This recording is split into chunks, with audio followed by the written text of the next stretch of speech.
বঙ্গ ও বিশ্ব সাহিত্যের কিছু রহস্য ও রোমাঞ্চকর গল্প নিয়ে সাজানো আমাদের এই বিশেষ উপস্থাপনা মিস্টিরিয়াস স্যাটারডে। আজকে মিস্টিরিয়াস স্যাটারডেতে আপনাদের জন্য নিয়ে এসেছি শরদিন্দু বন্দ্যোপাধ্যায়ের লেখা অশরীরী। শরদিন্দু বন্দ্যোপাধ্যায়ের জন্ম 1899 সালে 30শে মার্চ, মৃত্যু 1970 সালে। শরদিন্দু বন্দ্যোপাধ্যায় ছিলেন একজন বিশিষ্ট বাঙালি লেখক। ব্যোমকেশ বক্সীর স্রষ্টা তো বটেই, এছাড়াও লিখেছেন অজস্র ছোট গল্প, কয়েকটি ঐতিহাসিক উপন্যাস, কিশোরদের জন্য গল্প এবং চিত্রনাট্য। সত্যান্বেষী ব্যোমকেশ ছাড়াও শরদিন্দু বন্দ্যোপাধ্যায়ের একটি অভিনব সৃষ্টি ভূতান্বেষী বরদা। আজ শুনবেন বরদা কাহিনীর অশরীরী। এই গল্পটি প্রথম প্রকাশিত হয় ফাল্গুন 1339 বঙ্গাব্দে, অর্থাৎ 1933 খ্রিস্টাব্দে। প্রধান চরিত্রে ডায়েরির লেখক ও অশরীরী। গল্পের সূত্রধার ও গল্প পাঠে আমি নেই। শুরু হচ্ছে অশরীরী।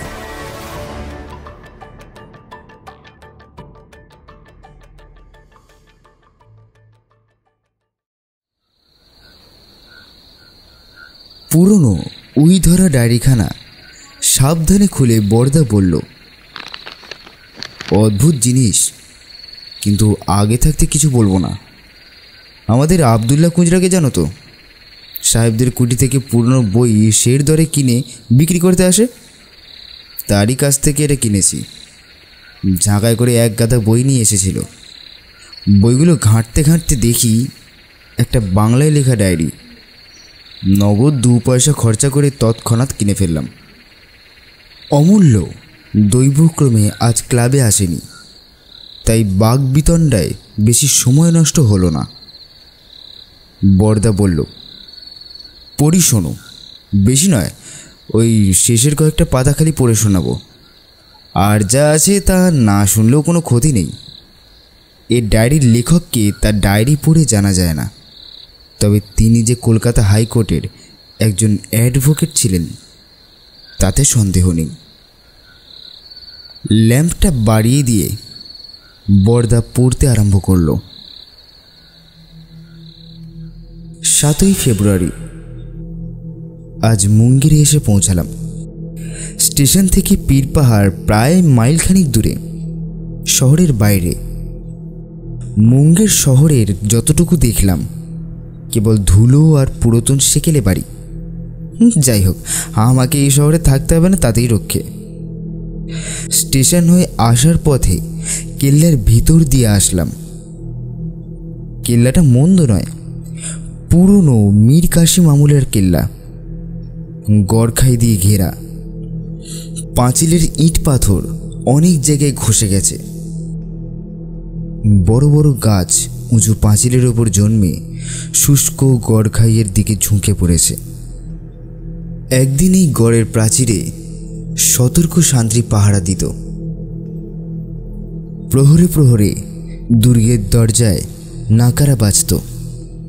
সন্ধ্যার সময় লোহার তোরণদ্বার আওয়াজ করে বন্ধ হয়ে যেত। কল্পনা করতে মন্দ লাগে না। পীর পাহাড়ের বাড়িখানি চমৎকার। এমন বাড়ি যার, সে চিরদিন এখানে থাকে না কেন, এইটাই আশ্চর্যের। যাই হোক, পাহাড়ের উপর নির্জন প্রকাণ্ড বাড়িখানিতে একাকী 1 মাস থাকতে পারবো জেনে ভারী আনন্দ হচ্ছে। বন্ধু কলকাতায় থাকুন, আমি এই অবসরে তার বাড়িটি ভোগ করে নিই। কলকাতা হাইকোর্টে প্রায় 1.5 মাস ধরে প্রকাণ্ড দায়রা মোকদ্দমা চালাবার পর সত্যি সত্যি বিশ্রাম করতে হলে এমন শান্তিপূর্ণ জায়গা আর নেই। আমার শরীর যে ভেঙে পড়েছে তার কারণ শুধু অত্যধিক পরিশ্রম নয়, মানুষের সাথে অবিরাম সংঘর্ষ। যে লোক মিথ্যে কথা বলবে বলে দৃঢ় সংকল্প করে এসছে, তার পেট থেকে সত্যি কথা টেনে বার করা এবং যে হাকিম বুঝবে না তাকেও বোঝাবার চেষ্টা। কিরূপ বুক ভাঙা ব্যাপার তা যিনি এ পেশায় ঢুকেছেন তিনিই জানেন। মানুষ দেখলে এখন ভয় হয়। কেউ কথা বলবার উপক্রম করলেই পালাতে ইচ্ছা করে। তাই একেবারে নিঃসঙ্গভাবে চলে এসেছি। বামন চাকর পর্যন্ত সঙ্গে নিয়ে আসিনি। ইকমিকুকার সঙ্গে আছে, তাতেই নিজে রেঁধে খাবো। কি সুন্দর জায়গা! পাহাড়ের ঠিক মাথার উপর বাড়িটা। চারিদিকে সমতল ভূমি থেকে প্রায় 300-400 ফুট উঁচুতে। ছাদের উপর দাঁড়ালে দেখা যায় একদিকে দিগন্ত রেখা পর্যন্ত বিস্তৃত গঙ্গার চর। তার উপর এখন সর্ষে জন্মেছে। সবুজ জমির ওপর হলুদ বর্ণ ফুলের স্ফুলিঙ্গ, যে থেকে চোখ স্নিগ্ধ হয়ে যায়। অন্যদিকে যত দূর দৃষ্টি যায় অগণ্য অসংখ্য তাল গাছের মাথা জেগে আছে। আরও কত প্রকারের ঝোপঝাড় জঙ্গল। তার ভিতর দিয়ে গেরিমাটি ঢাকা পথটি বহু নিচে গোলাপি ফিতের মতো পড়ে আছে। এ যেন কোন স্বর্গলোকে এসে পৌঁছেছি। বাড়িতে একটা মালি ছাড়া আর কেউ নেই। সেই বাড়ির তত্ত্বাবধান করে এবং 2-4টে মৃতপ্রায় গোলাপ গাছে জল দেয়। পাহাড়ের উপর জল পাওয়া যায় না। পাহাড়ের নিচে রাস্তার ধারে একটা কুয়া আছে, সেখান থেকে আনতে হয়। মালিটার সাথে কথা হয়ে গেছে, আমার জন্য 2 ঘড়া জল রোজ এনে দেবে। তাতেই আমার স্নান ও পান 2 কেজি চলে যাবে। মালিটাকে বলে দিয়েছি ও যেন পারত পক্ষে আমার সামনে না আসে। আমি একলা থাকতে চাই। 8ই ফেব্রুয়ারি। কাল রাত্রে এত ঘুমিয়েছি যে জীবনে বোধহয় এমন ঘুম হয়নি। রাত্রি 9টার সময় শুতে গিয়েছিলাম। যখন ঘুম ভাঙল তখন বেলা 7টা। ভোরের রোদ খোলা জানলা দিয়ে বিছানায় এসে পড়েছে। গোছগাছ করে সংসার পেতে ফেলেছি। সঙ্গে কিছু চাল, ডাল, আলু ইত্যাদি এনেছিলাম। তাতেও আরও 3-4 দিন দিব্যি চলে যাবে। ফুরিয়ে গেলে মালিকে দিয়ে শহরের বাজার থেকে আনি নেব। ট্রাঙ্কগুলো খুলে দেখলাম প্রয়োজনীয় দ্রব্য সবই আছে। দাড়ি কামাবার সরঞ্জাম, সাবান, তেল, আয়না, চিরুনি, কিছুই ভুল নেই। 1 বান্ডিল ধূপের কাঠিও আছে দেখলাম। ভালোই হলো। এখনও অবশ্য একটু শীত আছে, কিন্তু গরম পড়তে আরম্ভ করলে মশার উপদ্রব বাড়তে পারে। চাকরটার বুদ্ধি আছে দেখছি। কতগুলো বই ও কাগজ পেন্সিল ট্রাঙ্কের মধ্যে পুরে দিয়েছে। যদিও 1 মাসের মধ্যে বই স্পর্শ করব না প্রতিজ্ঞা করেছি, তবু হাতের কাছে 2-1খানা থাকা ভালো। বইগুলো কিন্তু একেবারেই বাজে। পরলোক, ভূত দর্শন, উন্মাদ ও প্রতিভা, এসব বই আমি পড়ি না। চাকরটা বোধহয় ভেবেছে আইন ছাড়া অন্য যে কোনো বই পড়লেই আমি ভালো থাকব। সে একটু আধটু লেখাপড়া জানে। সাথে কি বলে, স্বল্পবিদ্যা ভয়ঙ্করী। এখানেও একটা ছোটোখাটো লাইব্রেরি আছে দেখছি। একটা ছোট আলমারিতে গোটা কয়েক পুরনো উপন্যাস, অধিকাংশই সামনের ও পিছনের পাতা ছেঁড়া। যাই হোক, পড়বার যদি ইচ্ছা হয় বইয়ের অভাব হবে না। দুপুরবেলাটা ভারী আনন্দে কাটল। শূন্য বাড়িটায় একাকী ঘুরে বেড়ালাম। পাহাড়ের উপর এই বৃহৎ বাড়ি কে তৈরি করেছিল, তার কোনো ইতিহাস আছে কি? কলকাতায় ফিরে বন্ধুকে জিজ্ঞেস করব। বাড়ি যেই তৈরি করুক, তার রুচির প্রশংসা করতে হয়। যে পাহাড়ের উপর বাড়িটি প্রতিষ্ঠিত তা দেখতে একটি উল্টোনো বাটির মতো। কবি হলে আরও রসালো উপমা দিতে পারতাম, হয়তো সাদৃশ্যটাও আরও বেশি হতো, কিন্তু আমার পক্ষে উল্টোনো বাটিই যথেষ্ট। সাদা বাড়িখানা তার উপর মাথা তুলিয়ে আছে। বাড়িখানা যেমন বৃহৎ তেমনি মজবুত। মোটা মোটা দেওয়ালের মাঝখানে বিশাল একটা ঘর।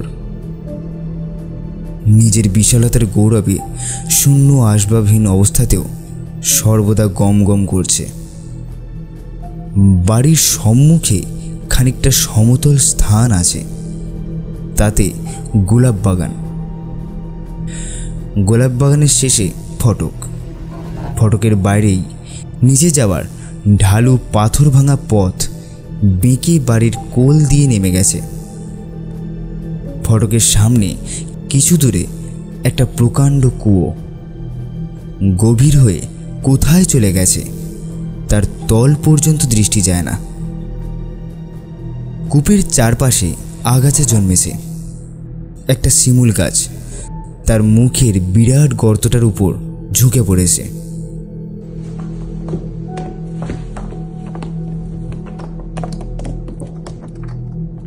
কুয়োর ভিতর একখণ্ড পাথর ফেলে দেখলাম। অনেকক্ষণ পরে একটা ফাঁপা আওয়াজ আসলো। কুয়োটা নিশ্চয়ই শুষ্ক। সন্ধ্যার সময় কুয়োর কাছে গিয়ে দাঁড়ালাম। নিচে বেশ অন্ধকার হয়ে গেছে। দূরে দূরে দু একটি প্রদীপ মিটমিট করে জ্বলতে আরম্ভ করেছে, কিন্তু উপরে এখনো বেশ আলো আছে। পশ্চিম দিকটা গৌরিক ধুলায় ভরে গেছে। দেখতে ভারী চমৎকার। এই বাড়িতে আমার 2 দিন কাটল। হঠাৎ কাঁধের উপর একটা স্পর্শ অনুভব করে দেখি এক ঝলক রক্ত সেখানে পড়েছে।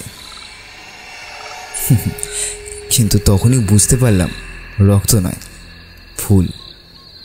শিমুল গাছটায় 2-4টে ফুল ধরেছিল। ইতিপূর্বে লক্ষ্য করিনি। ফুলটি হাতে নিয়ে ফিরে আসলাম। মনে হলো এই স্থানের অধিষ্ঠাত্রী দেবতা ফুল দিয়ে আমাকে সাগর সম্ভাষণ করলেন।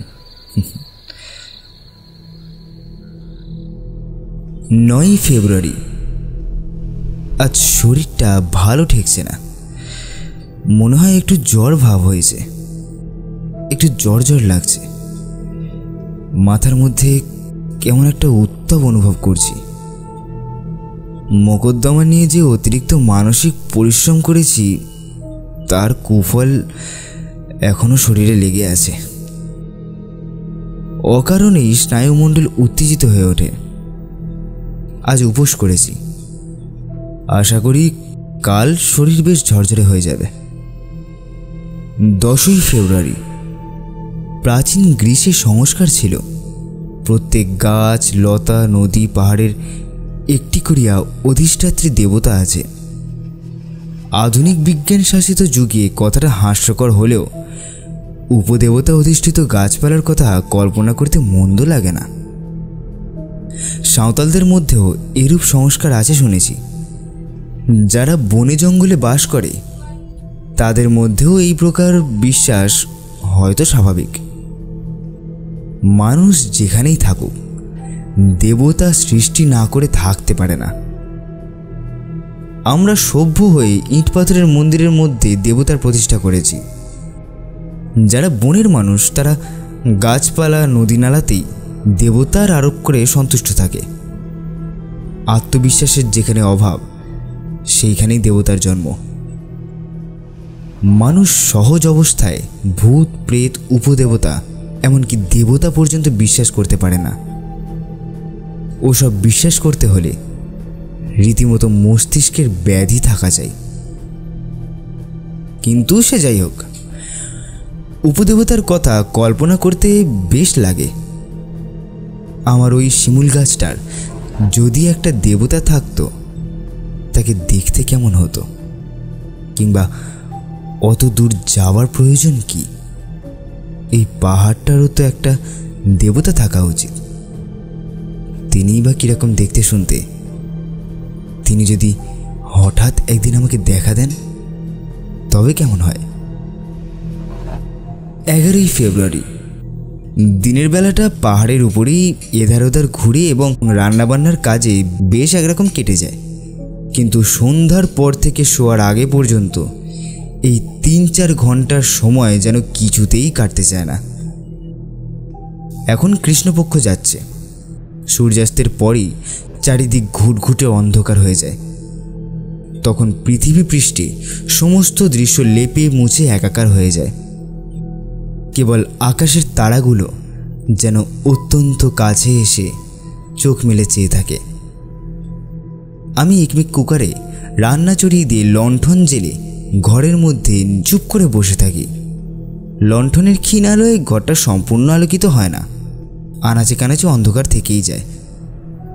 প্রকাণ্ড বাড়িতে আমি একা। 12ই ফেব্রুয়ারি। মনটা অকারণে বড় অস্থির হয়েছে। সন্ধ্যার পর থেকে কেবলই মনে হচ্ছে যেন কাহার অদৃশ্য চক্ষু আমাকে অনুসরণ করছে। বারবার ঘাড় ফিরে পিছনে দেখছি, অথচ বাড়িতে আমি ছাড়া আর কেউ নেই। স্নায়বিক উত্তেজনা, তাতে সন্দেহ নেই, কিন্তু বড় অস্থির বোধ হচ্ছে। নার্ভের কোনো ওষুধ সঙ্গে থাকলে ভালো হতো। 13ই ফেব্রুয়ারি। কাল রাত্রি এক অদ্ভুত ব্যাপার ঘটেছে। আমার স্নায়ুগুলো এখনো ধাতস্থ হয়নি। না না না না না, আমি ওসব বিশ্বাস করি না। ঘুমিয়ে পড়েছিলাম। অনেক রাত্রি ঘুম ভেঙে গেল। কে যেন আমার সর্বাঙ্গে আলতো স্পর্শে হাত বুলিয়ে দিচ্ছে। কি অপূর্ব রোমাঞ্চকর সে স্পর্শ, তা বলতে পারবো না। মুখের ওপর থেকে আঙুল চালিয়ে পায়ের পাতা পর্যন্ত নিয়ে যাচ্ছে, আবার ফিরে আসছে। ঘর অন্ধকার ছিল। এই শারীরিক সুখ স্পর্শের মোহে কিছুক্ষণ আচ্ছন্ন থেকে ধর্মর করে বিছানায় উঠে বসলাম। মনে হলো কে যেন নিঃশব্দে আমার বিছানার পাশ থেকে সরে গেল। এতক্ষণে ঘুমের আবেশ একেবারে ছুটে গিয়েছিল। ভাবলাম চোর নয় তো, কিন্তু চোর গায়ে হাত বুলিয়ে দেবে কেন? তাছাড়া ঘরের দরজা বন্ধ করে শুয়েছি।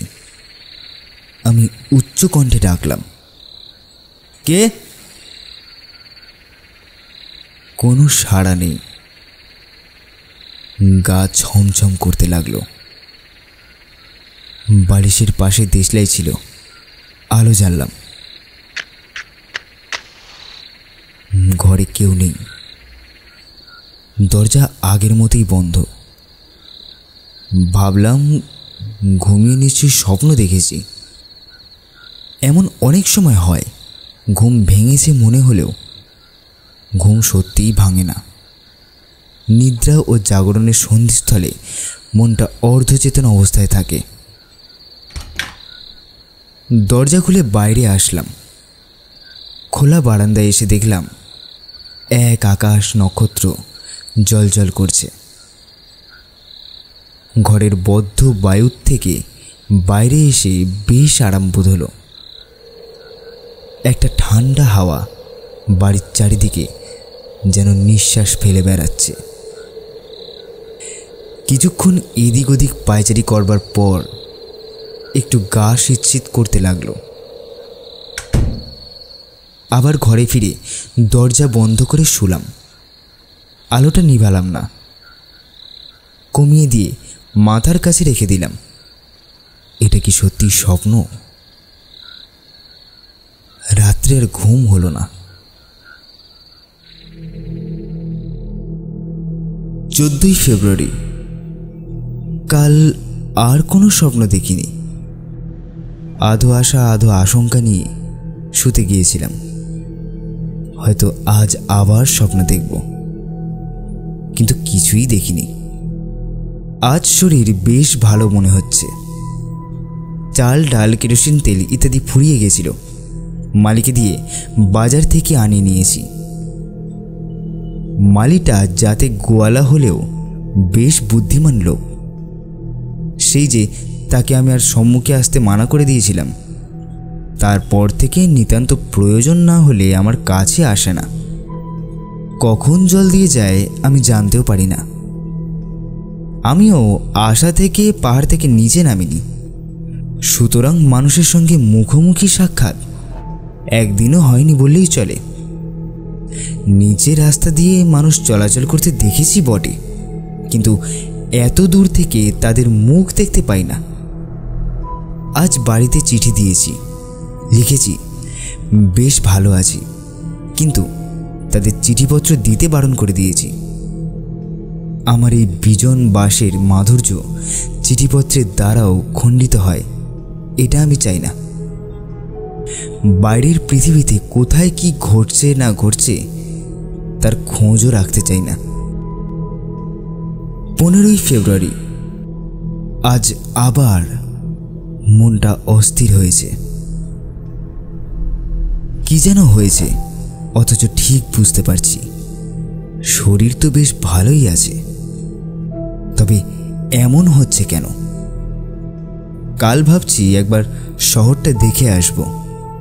শুনেছি নবাবী আমলের অনেক দ্রষ্টব্য স্থান আছে। কাছেই কোথায় নাকি সীতাকুণ্ড নামে গরম জলের একটা প্রস্রবণ আছে। বন্ধু বলে দিয়েছিলেন সেটা দেখা চাই, অতএব সেটাও দেখতে হবে। 16ই ফেব্রুয়ারি। কাল রাত্রে আবার সেরূপ ঘটেছে। না, এই স্বপ্ন নয়, স্পষ্ট অনুভব করলাম কি আমার পাশে বসে অতি কোমল হাতে ধীরে ধীরে আমার গায়ে হাত বুলিয়ে দিচ্ছে। অনেকক্ষণ চোখ বুজে নিস্পন্দ বক্ষে শুয়ে রইলাম। বালিশের তলায় ঘড়িটা টিকটিক করছে শুনতে পেলাম। সুতরাং এই ঘুমের ঘরে স্বপ্ন দেখে হতে পারে না। অদৃশ্য হাতটা কতবার আমার আপাদ মস্তক বুলিয়ে গেল তা বলতে পারি না। একবার হাত যখন আমার বুকের কাছে এসেছে, তখন হাত বাড়িয়ে আমি সেটা ধরতে গেলাম। মনে হলো আমার মুষ্টির মধ্যে হাতটা গলে মিলিয়ে গেল। হাত বুলানোও বন্ধ হলো। অনুভবে বুঝলাম সে বিছানার পাশে দাঁড়িয়ে আছে, এখনো যায়নি। আমি চোখ চেয়ে শুয়ে রইলাম, সেও দাঁড়িয়ে রইল। ঘর অন্ধকার, কিছুই দেখতে পাচ্ছি না। চোখ খুলে থাকা বা বুজিয়ে থাকায় কোনো তফাৎ নেই। উৎকর্ণ হয়ে শোনবার চেষ্টা করলাম কোনো শব্দ হয় কিনা। দরজায় কোথাও ঘুণ ধরেছে, তারই শব্দ শুনছি, আর কোনো শব্দ নেই। অতীন্দ্রিয় অনুভূতি দ্বারা বুঝলাম সে আস্তে আস্তে চলে গেল, আজ আর আসবে না। ঘুমিয়ে পড়লে হয়তো থাকতো। আমি যখনই ঘুমাই তখনই কি সে আমার সুপ্ত শরীরের উপর পাহারা দেয়? কিন্তু আশ্চর্য, আজ আমার একটু ভয় করল না কেন? 17ই ফেব্রুয়ারি। আমার শিমুল গাছ রক্তরাঙা ফুলে ফুলে ভরে উঠেছে। গাছে পাতা নেই, কেবলই ফুল। সেদিন যে আমার কাঁধের উপর এক ঝলক রক্তের মতো ফুল পড়েছিল, সে কি স্বাভাবিক? এত জায়গা থাকতে আমার কাঁধের উপরই পড়ল কেন? তবে কি কোনো অদৃশ্য হাত গাছ থেকে ফুল ছিঁড়ে আমার গায়ে ফেলেছিল? কে সে? বৃক্ষ দেবতা? না, আমারই মতো মানুষের দেহ বিমুক্ত আত্মা। তাই কি একটা দেহহীন আত্মা? সে আমাকে পেয়ে খুশি হয়েছে, তাই কি আকারে ইঙ্গিতে জানাতে চাইছে সে আমার সাথে বন্ধুত্ব স্থাপন করতে চায়? তাই কি সেদিন ফুল দিয়ে আমার সংবর্ধনা করেছিল? তবে কি সত্যিই প্রেতজনই আছে? দেহ মুক্ত অশরীরী আত্মা? বিশ্বাস করা কঠিন, কিন্তু there are more things in heaven and earth. একটা বিষয় ভারী আশ্চর্য লাগছে, ভয় করে না কেন? এই নির্জন স্থানে একলা আছি, এই অবস্থায় ভয় হওয়াই তো স্বাভাবিক। 18ই ফেব্রুয়ারি। আনমনে দিন কেটে গেল। শূন্য বাড়িময় কেবল ঘুরে বেড়ালাম। প্রচণ্ড হাওয়া দিচ্ছে, খুব ধুলো উড়ছে। গঙ্গার চরের দিকটা বালিতে অন্ধকার, কিছু দেখা যায় না। আজ কিছু ঘটেনি, মনটা উদাস মনে হচ্ছে। 19শে ফেব্রুয়ারি। দিনটা যেন রাত্রির প্রতীক্ষাতেই কেটে গেল। দিনের বেলা কিছু অনুভব করি না কেন, সন্ধ্যার সময় দেখলাম পশ্চিম আকাশে সরু একটি চাঁদ দেখা দিয়েছে, যেন অসীম শূন্যে অপার্থিব একটু হাসি। অল্পক্ষণ পরেই চাঁদ অস্ত গেল। তখন আবার অন্ধকার জগৎ গ্রাস করল। ইকমিক কুকারে রান্না চড়িয়ে অন্য মনে বসেছিলাম। আলোটা সামনের ভাঙা টেবিলে বসানো ছিল। কাছেই কতগুলো ধূপ জ্বালিয়ে দিয়েছিলাম, তারই সুগন্ধে ঘরটি পূর্ণ হয়েছিল। আর যাই হোক, একটা কিছু না পড়ে থাকা যায় না। বসে বসে হঠাৎ কি মনে হলো, বাক্স থেকে সেই প্রেততত্ত্ব সম্বন্ধে বইখানা বের করে পড়তে আরম্ভ করলাম। গল্প, নেহাত গল্প। সত্য অনুভূতির ছায়া মাত্র এসব কাহিনীতে নেই। আমি যেমন করে তাকে অনুভব করেছি, চোখে না দেখেও সর্বাঙ্গ দিয়ে তার সামীপ্য উপলব্ধ করেছি, সেরূপভাবে আর কে প্রত্যক্ষ করেছে? এরা লিখেছে চোখে দেখেছে। চোখে দেখা কি যায়? যে আমার কাছে আসে সে কেমন দেখতে? আমারই মতো কি তার হাত পা অবয়ব আছে? মানুষের চেহারা না অন্য কিছু? বই থেকে চোখ তুলে ভাবছি। এমন সময় আমার দৃষ্টির সম্মুখে এক আশ্চর্য ইন্দ্রজাল ঘটল। ধূপের কাঠিগুলো থেকে যে ক্ষীণ ধূমরেখা উঠছিল, তার শূন্যে কুণ্ডলী পাকাতে পাকাতে যেন একটা বিশিষ্ট আকার ধারণ করতে লাগলো। অদৃশ্য কাঁচের শিশিতে রঙিন জল ঢাললে যেমন শিশির আকারটি প্রকাশ করে দেয়, আমার মনে হলো ওই ধোঁয়া যেন কোনো অদৃশ্য আধারে প্রবেশ করে ধীরে ধীরে তার আকার প্রাপ্ত হচ্ছে। আমি রুদ্ধ নিঃশ্বাসে দেখতে লাগলাম। ক্রমে ধূসর রঙের একটি বস্ত্রের আভাস দেখা দিল। বস্ত্রের ভেতর মানুষের দেহ ঢাকা আছে। বস্ত্রের ভাঁজে ভাঁজে তার পরিচয় পেতে লাগলাম। ধোঁয়ার কুণ্ডলী মূর্তি গড়ে চলল। আবছা মূর্তির ভেতর দিয়ে ওপারের দেওয়াল দেখতে পাচ্ছি, কিন্তু তবু তার ডৌল থেকে বেশ বোঝা যায় যে একটা মানুষের চেহারা। ধোঁয়া পাকিয়ে পাকিয়ে উঠতে উঠতে উঠতে ক্রমে মূর্তির গলা পর্যন্ত পৌঁছালো। এইবার তার মুখ দেখতে পাবো। কিরকম সে মুখ? বিকট, ভয়ানক। কিন্তু ঠিক এই সময় সহসা সব ছত্রাকার হয়ে গেল। জানলা দিয়ে একটা দমকা হাওয়া এসে ওই ধোঁয়া মূর্তিকে ছিন্ন ভিন্ন করে দিল। মুখ দেখা হলো না। প্রতীক্ষা করে রইলাম যদি আবার দেখতে পাই, কিন্তু আর সে মূর্তি গড়ে উঠল না। 25শে ফেব্রুয়ারি। আছে, সে আছে, তাতে তিল মাত্র সন্দেহ নেই। এটা আমার উষ্ণ মস্তিষ্কের কল্পনা নয়। দিনের বেলা সে কোথায় থাকে জানি না, কিন্তু সন্ধ্যা হলেই আমার পাশে এসে দাঁড়ায়, আমার মুখের দিকে চোখ মেলে থাকে। আমি তাকে দেখতে পাই না বটে, কিন্তু যা দেখতে পাওয়া যায় না তাই কি মিথ্যে? বাতাস দেখতে পাই না, বাতাস কি মিথ্যে? শুনেছি এক প্রকার গ্যাস আছে যাহা গন্ধহীন ও অদৃশ্য, অথচ তার ঘ্রাণ করিলে মানুষ মরে যায়। সেই গ্যাস কি মিথ্যে? না না না না না না, সে আছে, আমার মন জানে সে আছে। 21শে ফেব্রুয়ারি। কে সে?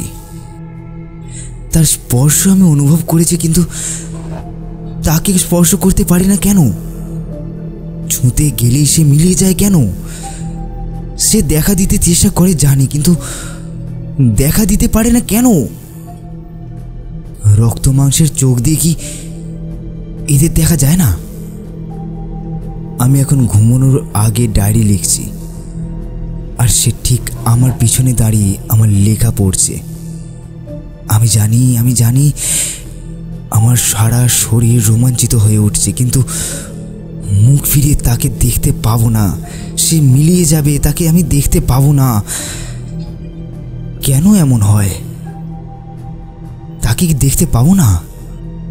দেখবার কি দুর্দম আগ্রহে যে প্রাণ জেগেছে, তা কি বলবো। তারই দেহহীন অদৃশ্যতাকে যদি কোনো রকমে মূর্তি করে তুলতে পারতাম। কোনো কি উপায় নেই? 22শে ফেব্রুয়ারি। কাল রাত্রে সে আর আসেনি। সমস্ত রাত্রি তার প্রতীক্ষা করলাম, কিন্তু তবু সে আসলো না। কেন আসলো না? তবে কি আর আসবে না? নিজেকে অত্যন্ত নিঃসঙ্গ মনে হচ্ছে। আমার প্রতি রজনীর সহচর সহসা আমাকে ফেলে চলে গিয়েছে। আর যদি না আসে? 23শে ফেব্রুয়ারি। জেনেছি সে নারী। কি অভাবনীয় ব্যাপার, যেন ধারণা করতে পারছি না। আজ সকালে স্নান করে চুল আঁচড়াতে গিয়ে দেখি এক গোছা দীর্ঘ কালো চুল আমার চিরুনিতে জড়ানো রয়েছে। এই চুল আমার চিরুনিতে কোথা থেকে এলো? বুঝেছি, এ তার চুল। সে নারী। কখন তুমি আমার চিরুনিতে তোমার চুল আঁচড়িয়ে গেছো? কি সুন্দর তোমার চুল। তুমি আমায় ভালোবাসো, তাই বুঝি আমার চিরুনিতে চুল আঁচড়েছিলে? আমার আয়নাতে মুখ দেখেছিলে কি? কেমন সে মুখ? তার প্রতিবিম্ব কেন আমার আয়নাতে রেখে যাওনি? তাহলে তো আমি তোমায় দেখতে পেতাম। ওগো রহস্যময়ী, দেখা দাও। এই সুন্দর সুকোমল চুলগাছি যে তরুণ তনুর শোভাবর্ধন করেছিল, সেই দেহখানি আমাকে একবার দেখাও। আমি যে তোমায় ভালোবাসি। তুমি নারী তা জানবার আগে থেকেই তোমায় ভালোবাসি। কেমন তোমার রূপ? যে শিমুল ফুল দিয়ে প্রথম আমায় সম্ভাষণ করেছিলে, তারই মতো কি আলোকিত রূপ তোমার? তাই কি নিজের রূপের প্রতিচ্ছবিটি সেদিন আমার কাছে পাঠিয়েছিলে? অধর কি তোমার রমণীর রক্তিম বর্ণ?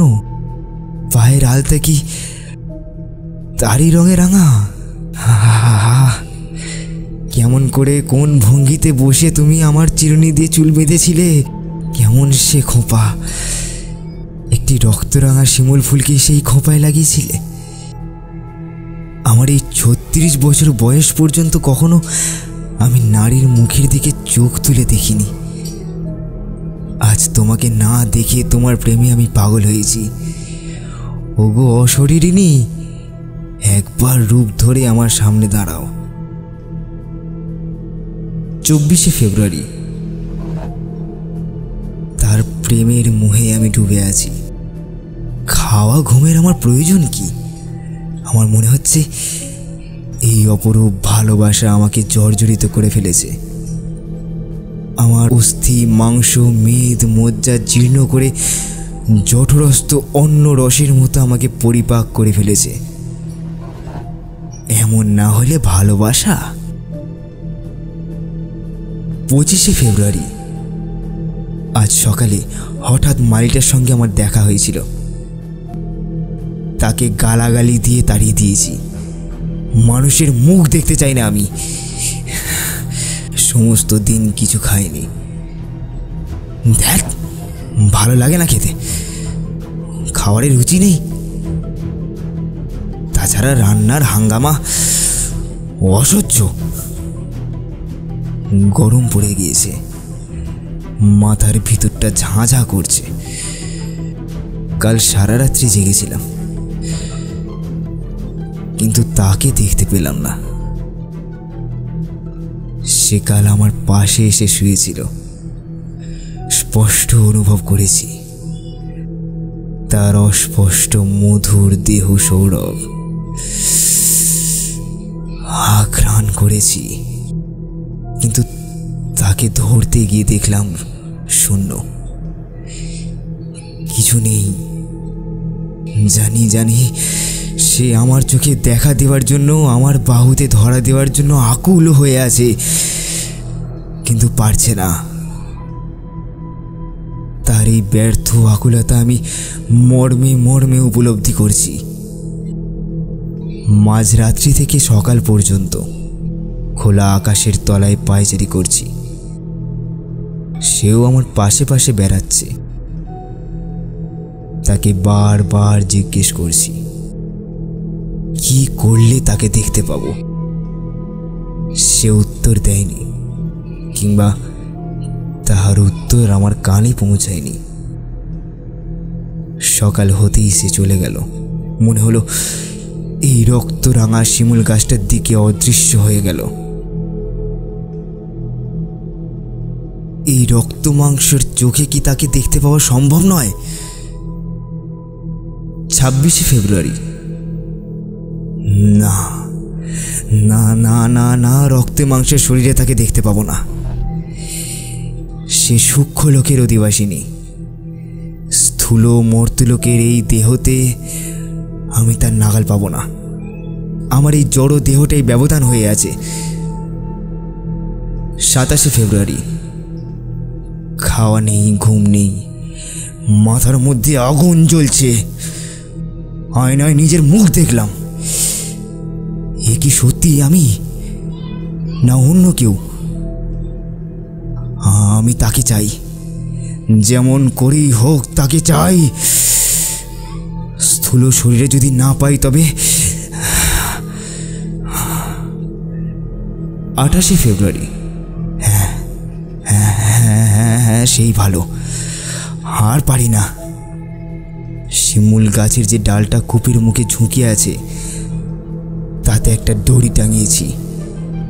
আজ সন্ধ্যায় যখন তার আসবার সময় হবে, তখন হ্যাঁ হ্যাঁ তখনই। সখী, আর দেরি নেই। আজ ফাগুনের সন্ধ্যায় যখন চাঁদ উঠবে, তুমি করবি বেঁধে প্রস্তুত হয়ে থেকো। তোমার রক্তরাঙা ফুলের থালা সাজিয়ে রেখো। আমি আসব, তোমাকে চক্ষু ভরে দেখব। আজ আমাদের পরিপূর্ণ মিলন রাত্রি। আমি আসব, আমি আসব।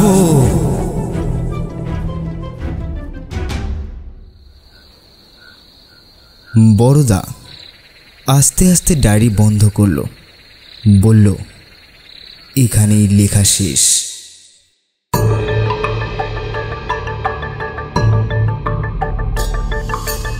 শুনলেন আজকের গল্প শরদিন্দু বন্দ্যোপাধ্যায়ের লেখা অশরীরী। গল্পের সূত্রধার ও গল্প পাঠে আমি নীল। সাউন্ড এডিটিং ও পোস্টার ডিজাইনে আমি নীল। গল্পটি আপনাদের কেমন লাগলো সেটা অবশ্যই কমেন্ট করে জানাবেন। আপনাদের সহায়তা আমাদের একান্ত কাম্য। এরকম আরও নতুন নতুন রহস্য ও রোমাঞ্চকর গল্প শুনতে আমাদের চ্যানেলটি অবশ্যই সাবস্ক্রাইব করুন। ফিরে আসব প্রত্যেক শনিবার নানান ধরনের রোমাঞ্চকর গল্প নিয়ে। শুনতে থাকুন মিস্টেরিয়াস স্যাটারডে।